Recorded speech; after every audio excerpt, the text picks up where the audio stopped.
Our top story on the urban debate. There was high drama and much muscle flexing in Surat today. The who's who of the Congress party descended on the city as Rahul Gandhi appealed against his conviction at the district court. Mr. Gandhi had two different appeals. One was to extend his bail, which the court did, and the second was to suspend his conviction, which the court hasn't. The district court has issued a notice to Purnesh Modi, who's a BJP MLA, who is also a complainant in the defamation case. He has time until April 10th to file his reply. Rahul Gandhi's appeal against his conviction will be taken up on May 3rd. So that's the legal and technical side of what happened today. But politically, there was so much more happening. Normally, as you know, the convicts don't really go themselves to file an appeal in higher courts, especially high-profile ones like Rahul Gandhi. Yet, that's exactly what the Congress party organized, a dramatic and powerful show of support for their disqualified leader. It started right in the morning with pictures of Rahul Gandhi and his sister Priyanka Gandhi on the plane. Let's put those pictures out for our viewers. They were accompanied by a massive entourage of Congress leaders. On the ground in Surat, there was more support. 3 Congress chief ministers flew in to be part of this Congress entourage: Ashok Gehlot, Bhupesh Baghel and Sukhvinder Singh Sukhu. Once the bail was extended, these leaders triumphantly walked out of court. It was a well-choreographed campaign, tailor-made for the internet and for television. But the question is, will it actually help Rahul Gandhi? Because remember, a bail will not help him, and neither will a suspension of sentence.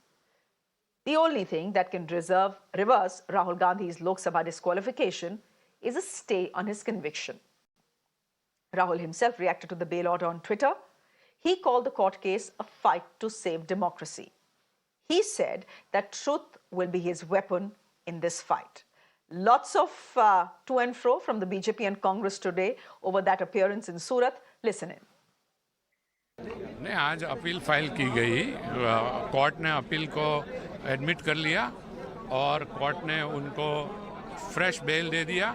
15,000 का bell दिया गया। He has been released on bail and now the further hearing of the matter would be held on 13th April and the complainant has to file his reply by 10th of April. That's the whole procedure that was adopted. आज इतना ही हुआ है और अब जो कुछ सुनवाई होगी वो 13 अप्रैल को होगी. Matters of such nature which are there before the court, I think what is to be expected and what is not, that's a different point. The law is taking its course, let it take its course. But do you think the kind of short strength that Congress has shown near Surat court today, do you think it was right? Because BJP is saying that was to pressurize the judiciary. Who's pressurizing the judiciary? Who's talking about pressurizing the judiciary? They will first ask that question to themselves. जो BJP कहती कि राहुल गांधी को इतना ताकझाम लेके क्या आने की ज़रूरत थी। आपने जो गलत किया है ये लोगों को पता तो चले। राहुल गांधी ये देश की जनता के लिए लड़ रहे हैं। जिन लोगों ने देश की जनता का पैसा लेके भागे उस मोदियों के बारे में बोला और एक गलत उनके ऊपर आरोप लगाकर जिस तरह से उनका सदस्यत्व रद्द किया गया लोकसभा का, उनको बेघर कर दिया गया है और इसलिए जनता खुद यहाँ पर आई है और इसका नतीजा बीजेपी को और नरेंद्र मोदी की सरकार को भुगतना पड़ेगा। गांधी परिवार के लिए अलग कानून होना चाहिए। पता नहीं ये मानसिकता से कैसे देश चलेगा। कोर्ट के पास सारा विषय है, अदालत की निर्णय से ही ये बात आई है। अगर निर्णय लगेगा अदालत को सुधारना है तो वो करेंगे और आगे सुप्रीम कोर्ट तक है मामला। Okay, so what exactly did Rahul Gandhi's lawyers argue in court today? One, they said that the conviction was based on assumptions and not evidence. That the sentence passed was not proportional to the weight of evidence. Let's put those graphics out for our viewers as well. Mr. Gandhi's lawyers also trained their guns at the complainant, Purnesh Modi. They argued that he was not an aggrieved person and had no right to file the complaint. They also said that the complainant, a BJP MLA, was asked by his superiors to lodge the lawsuit. Another claim was related to the Modi community as a whole. Mr. Gandhi's lawyers claimed that the Modi community was not well defined or identifiable. So his comments were not insulting or defamatory. Let me go straight across to our guests who are joining us this evening. Charan Singh Sapra, spokesperson of the Congress Party. Sanjay Jha is an author, and Amitabh Sinha is a senior advocate. Namit Saxena is a lawyer. Namit and Amitabh Sinha will be speaking on behalf of the BJP. Thank you very much, everyone. Sanjay Jha, I'm going to start with you and with the question that the BJP today has been raising. Where was the need for all this optics, in their words, tamasha in Surat today? Shreya, it is rather rich of the Bharatiya Janata Party, which I believe is actually a manufactured reality TV show product. I mean, right down from Narendra Modi downwards, all they indulge in is histrionics, theatrics, and atmospherics. What has Rahul Gandhi done? I'm actually very happy today that the Congress Party arrived there in a real big solid entourage and made this what it should be, because you need to kind of awaken the people of India to the brutal crackdown on democracy happening under Mr. Modi's government.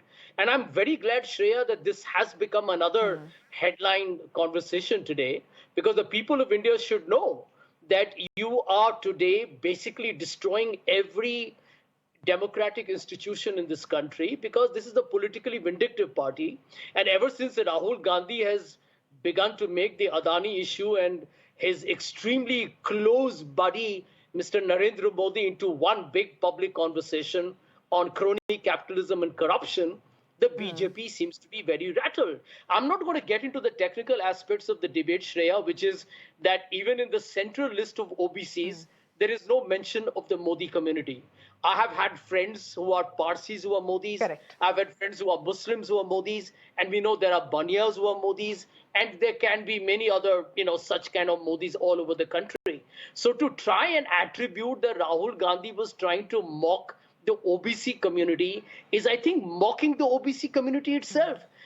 This party actually genuinely believes that in a day when there is an internet, there are archives and people will fact check you, they actually believe they can fool one of India's very, very critical, communities. So, end of day, I can understand the desperation to win an election or to try and save Mr. Modi the huge worldwide embarrassment on Gautam Adani. But it's not going to work. And I hope that beginning the Karnataka election, the Congress basically leverages this. I think the Congress should blatantly leverage this, because the people of India should know that if Rahul Gandhi, a very senior political leader from the opposition, can be attacked so brutally and relentlessly by this government, then no one in India is beyond, what I call is the realms of safety. And even the charges, frankly speaking, look extremely fragile and frail. And I've spoken to a lot of lawyers, some even within the Congress, and they're very confident that this case will be quashed as it reaches the higher court. So I think as we stand today, the BJP, which keeps saying that, let the law take its own course, at the end of the day are only abusing India's institutions. And one day it will come back to bite them. Okay. Let's get the lawyers in. Amitabh Sinha, politics is about... I know you're a senior advocate, but you're someone who is also close to the BJP. Fact is, why get irritated by a show of strength by a political party? Politics is about optics many times, and it's only wise for a political party to leverage the opportunity they get. In this case, Rahul Gandhi has an opportunity to leverage what has happened. He's saying this is a fight against Mitrakal. So what's the problem with the show of strength? The BJP does it all the time. Shreya, I am here to just try to analyze what exactly is happening on judicial and legal front, and if a political battle is there, aware citizens of the country should know, and it is their domain and their field to understand what is wrong and what is right. So give me 2 minutes only. See, this is 110% a judicial decision. And judicial decision also after, a certain course of legal action where Rahul Gandhi was given the choice to apologize. If he decided not to apologize, unlike other occasions where he has apologized 4 or 5 times, what I have been told, he has apologized before the court.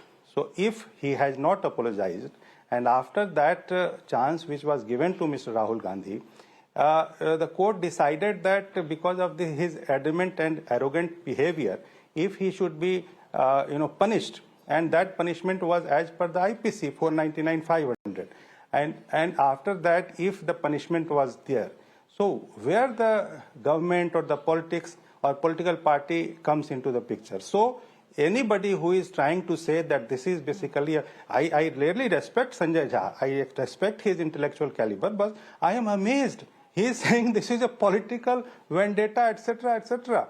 This is a judicial, 100% judicial decision, my dear Sanjay. And why to blame a political system over there? Number one. Number two, today also, Rahul Gandhi didn't get any relief. See, he has been granted bail. This 499/500. This IPC section, they are non-cognizable and bailable offense. Okay.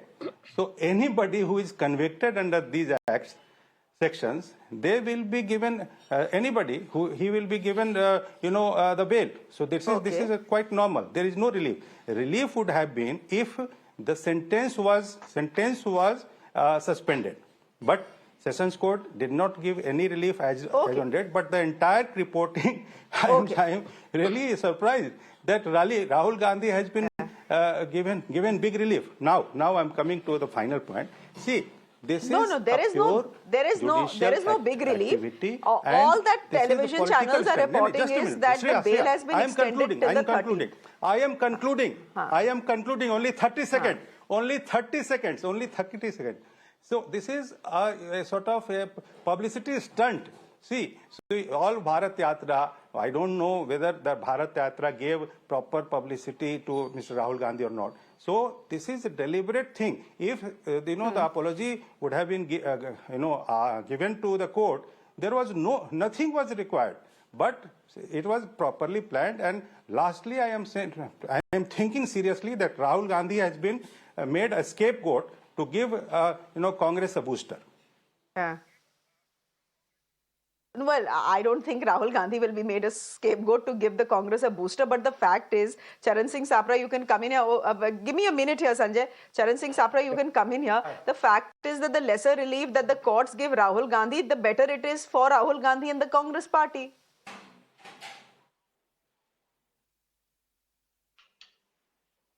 See, number one, like Mr. Amitabh Sinha was saying that everybody is celebrating. We are not celebrating the decision which has come today. Yes, we are waiting for the next date. That is, Mr. Purnesh Modi has to give an affidavit in the court on 10th, and probably 13th is the date when the next hearing is there. So in a way, Congress is going by the process of law. We are not celebrating anything, and we have full faith in the court. Now, the way BJP, they are scared and they are trying to make it, trying to divert attention that this was a big natak which the Congress party has done today. There's no harm if 3 chief ministers, they go with their leader. Of course, Rahul Gandhi is number one leader we have. He is the person who has walked for 3,900 kilometers. He's the person who has raised public issues for 150 days while he was walking across the country from Kanyakumari to Kashmir. In fact, let me tell you that this Adani issue and BJP refusing JPC in this case has galvanized not only the party, but it has also galvanized the opposition. And Congress has become the fulcrum of the opposition against Narendra Modi. Now it is being projected that there's a direct fight between Rahul Gandhi and Narendra Modi. And this opportunity is given by BJP itself. And like Mr. Amitabh Sinha was saying that this is totally a judicial process. Yes, we agree it is a judicial process. But you see the chronology, how it has happened. 6th February, Rahul Gandhi speaks on Adani and Modi in Parliament. And on the 16th February, Mr. Purnesh Modi goes to the court. He removes his own stay. The stay which was taken a year ago, he applies to withdraw that stay. and thereafter the case starts, and within 1 month, that is 23rd March, conviction is declared, and 24th March, Rahul Gandhi ji is disqualified, and followed by the notice which he got for his residence also. So in a lightning speed, the case has gone. This is like a bullet train which Narendra Modi wants to start from Mumbai to Ahmedabad. So in fact, we wish that every case in this country should go in the lightning speed or the speed of the bullet train. But there were flaws where section 202 was not followed, the case of jurisdiction, and also the All India Bar Association has pointed out that while the Parliament Secretariat issued the notice of disqualification, they have not followed Article 103. So these are the things on which Congress party is having a ground to go to the court and put an appeal and get the conviction cancelled. Okay. Shreya, can I ask a very small the question BJP with charge Mr. has been. Sapra? Okay, sir, go ahead. Sorry? Mr. Sapra, let me correct you. There is nothing called All India Bar Association. Nothing. Bar Council is All India Bar Council is there, but I think because of your slip of tongue, Bar Association you have done. You have said. See. Okay. Before I come to Namit and make but Bar 8 minutes. Association or Bar Okay, Council, gentlemen, just a minute.